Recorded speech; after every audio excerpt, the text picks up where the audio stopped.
¿Qué tal, chicas? ¿Cómo están? Un gusto saludarlas. Bueno, eh, primero que nada, disculparme porque no pude estar con ustedes en este fin de semana, pero subí este pequeño link para darles una explicación de las diapositivas que nos correspondía ver en esta, pues, tercera semana de clase.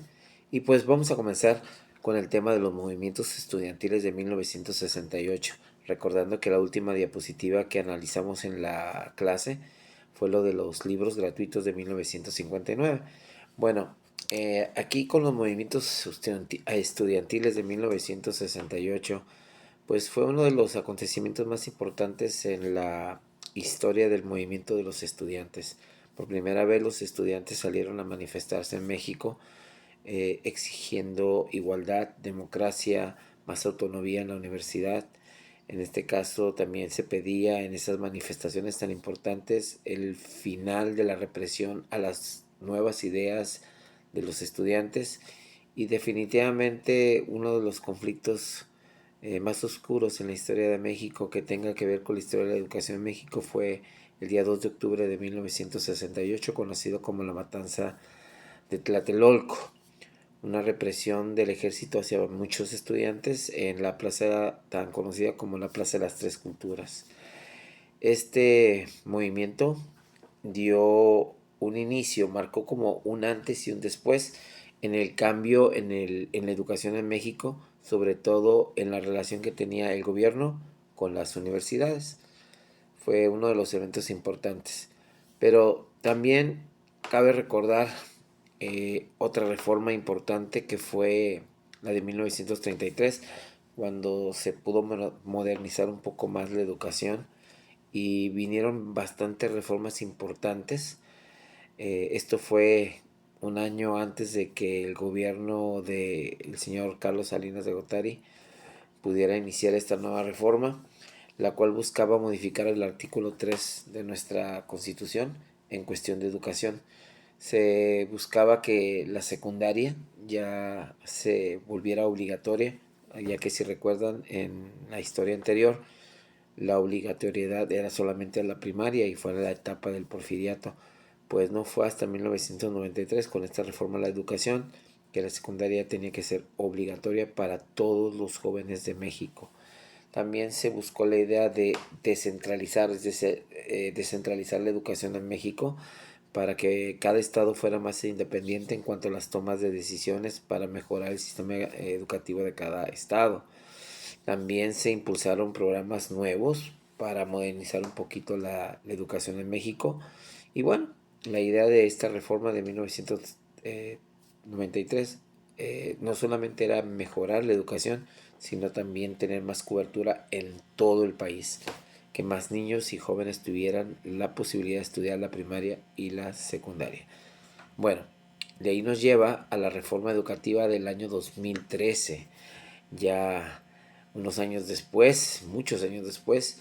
Este cambio vino, más que nada estuvo enfocado a evaluar al docente, es decir, ahora era turno de calificar a los maestros, cuáles eran sus niveles de conocimiento y si realmente estaban preparados para poder hacer este cambio en la nueva modernidad de la educación mexicana. Bueno, primero que nada, se trató de evaluar a cada uno de los maestros a nivel nacional. Se creó un instituto conocido como el Instituto Nacional de Evaluación para la Educación, el INE, y que era muy independiente y descentralizado del gobierno central. La idea era evaluar el trabajo profesional del docente. El objetivo también no solamente era evaluar, sino elevar la calidad de la educación en México y también las formas de enseñanza. Obviamente, buscando ratificar que los maestros realmente estuvieran preparados y a la altura para esta nueva reforma. Claro que esta reforma del 2013 causó muchísima polémica, ya que hubo muchas protestas de varios magisterios de maestros, del CENTE y de otros sindicatos, en los que consideraban que este tipo de reforma era un poco denigrante para los docentes, es decir, ponía en tela de juicio si un maestro realmente estaba preparado para dar clases o no. Bueno, pero también recordemos otra nueva reforma que también se dio hace unos pocos años, la conocida reforma del 2019, conocida como la nueva escuela mexicana, ¿no? Con la llegada por primera vez del partido Morena al poder, el presidente Andrés Manuel López Obrador canceló la reforma del 2013, que fue la de evaluar a los maestros, y la reemplazó por esta nueva reforma que era impulsar más a la educación. El modelo que él propuso para la educación a partir del 2019, y que es la que está vigente, era, primero que nada, sustituir el instituto del INE, que era el instituto que obviamente evaluaba a los maestros, por una comisión, es decir, por un grupo de personas que pudieran contribuir a la mejora continua de la educación. Esta se llamaba Mejor Educación. Así es, perdón por la palabra ahí. Obviamente, chicos, en esta nueva propuesta se buscaba, pues, darle un poco más de valor al magisterio, es decir, buscar nuevas formas de enseñanza, nuevas técnicas para poder presentar un proyecto atractivo y modernizar y preparar más a los estudiantes. Claro, eh, la nueva escuela mexicana busca darle un enfoque diferente, ¿no? Por ejemplo, temas actuales de la nueva escuela mexicana, uno de los primeros temas es la inclusión. No importa si eres discapacitado, no importa el color de tu piel, no hay discriminación de ideas, de género. Es decir, garantizar que cualquier estudiante tenga acceso a cualquier escuela dentro de nuestro sistema educativo en el país.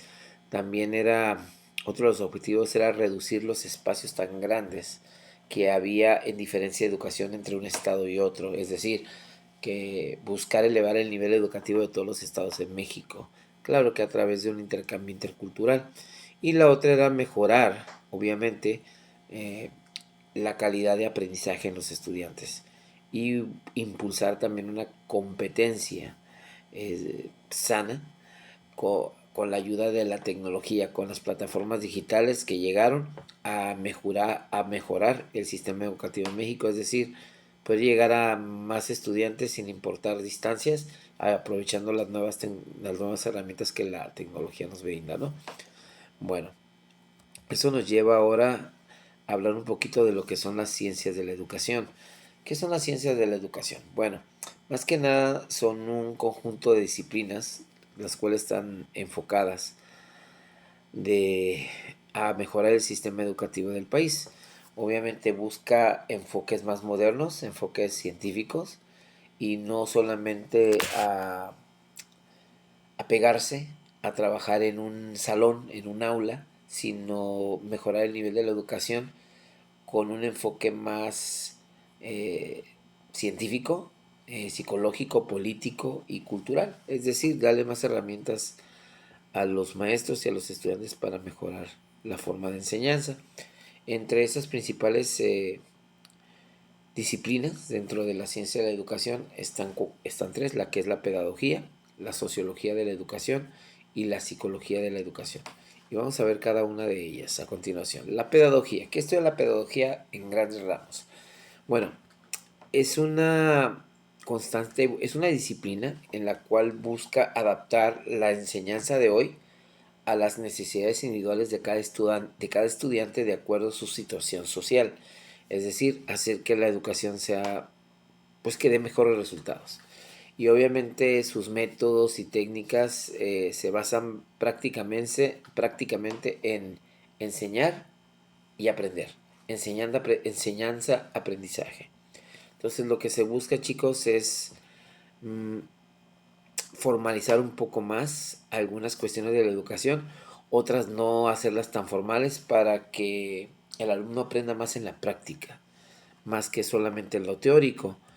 Pero la sociología de la educación es obviamente también muy importante, porque la sociología nos ayuda mucho a estudiar los fenómenos para poder convencer más a aquellas personas involucradas en mejorar la educación en el país.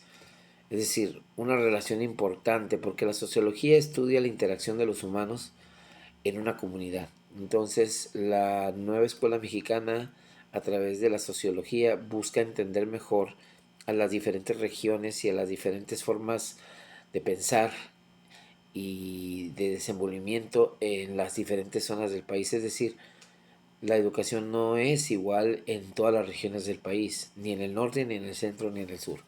Entonces lo que busca la sociología es entender el contexto que influye muchísimo en que un estudiante pueda aprender y pueda superar a las desigualdades que tenemos hoy en día y pues llegar a más familias y aprovechar los medios que la educación tiene para llegar a más niños y jóvenes en la escuela. Luego viene la psicología, ¿no? La psicología en la educación nos ayuda a entender un poco mejor el comportamiento de los estudiantes, sus necesidades. Eh, Obviamente también busca mejorar el proceso de enseñanza y aprendizaje, ya que busca mejorar el rendimiento de un estudiante a través de las habilidades cognitivas que un ser humano tiene, con algunas pruebas de carácter psicológico y emocional. Se busca que el alumno pueda superar esas dificultades que a veces tienen. Es decir, la psicología le ha brindado a la educación y a los maestros cómo detectar algunas situaciones, ¿verdad? Que los alumnos viven y que a veces pasan desapercibidas. ¿Sí? Detectar si un alumno tiene algún cierto grado de autismo o alguna deficiencia auditiva o simplemente tiene algún problema que no tiene que ver con la capacidad de aprender, sino simplemente es una limitante para aprovecharla y poderlo adaptar a que el estudiante pueda aprender más en base a su contexto, ¿no? Y obviamente eso nos lleva a la relación que tienen las ciencias de la educación y la sociología. Bueno, la sociología ayuda a mejorar el futuro de los estudiantes entendiendo más la realidad que viven, ¿no? Y la educación busca satisfacer esas necesidades de más conocimiento, de más crecimiento y más desarrollo, es decir, mejorar los procesos de enseñanza y aprendizaje. Pero, obviamente también hay que tomar en cuenta algunas funciones de la educación, como son la socialización, la transmisión cultural o en este caso, pues la integración social. Si la educación toma en cuenta, por ejemplo, qué tan importante es la formación de la familia, y cómo puede ayudar a hacer un vínculo más fuerte entre alumnos y maestros, pues entonces le enseñamos a nuestros niños, a nuestros estudiantes a tener un sentido de pertenencia y también a ser participativos en las actividades de un ciudadano común que busca aportar crecimiento al lugar donde vive y mejorar su país. También se busca transmitir esos valores culturales que han pasado de generación en generación, donde el patrimonio cultural de las familias se puede ir heredando y avanzando, creando una sociedad más consciente, más moral, con más valores, con más ética, garantizando así que las futuras generaciones puedan seguir aprendiendo y no olvidando sus raíces. Y finalmente la importancia de socializar, ¿no? Preparar a los individuos para que aprendan a convivir más en conjunto, para que los chicos aprendan a trabajar en equipo con otras personas, para que puedan socializar e intercambiar, ¿verdad? Conocimientos culturales, pero también transmitirles reglamentos que son para su beneficio, valores, costumbres y mucho más. Pero, obviamente también no olvidar que también existen otros puntos como lo que es la reproducción social, la movilidad social, la formación en el trabajo y la función política. Es decir, conforme se van impulsando nuevos alumnos y van avanzando y se les va trabajando desde los pequeños, desde los niveles más bajos hasta un nivel importante como es la universidad, podemos ir formando ciudadanos que estén políticamente preparados, es decir, involucrados y participativos en los sistemas democráticos del país, que tengan opiniones propias, que tengan sus propias ideas, pero también prepararlos para el mundo laboral, que ellos puedan estar preparados y competir en ese mercado laboral para poder desarrollar habilidades, capacidades y aptitudes que los haga competir, que los haga competitivos y puedan ellos lograr encontrar oportunidades. Finalmente, también entender que la reproducción social se refiere a la desigualdad tan grande que existe entre las diferentes clases sociales del país. Buscar beneficiar a grupos que no tienen la opción de tener una verdadera posibilidad de seguir estudiando y también estudiar la movilidad social, porque la gente migra de un lugar a otro buscando obviamente acceso a mejor estilo de vida, más educación, mejores trabajos y por qué no buscar que los estudiantes también busquen superarse y obtener títulos educativos con los cuales ellos puedan reforzar su posibilidad de un futuro mejor.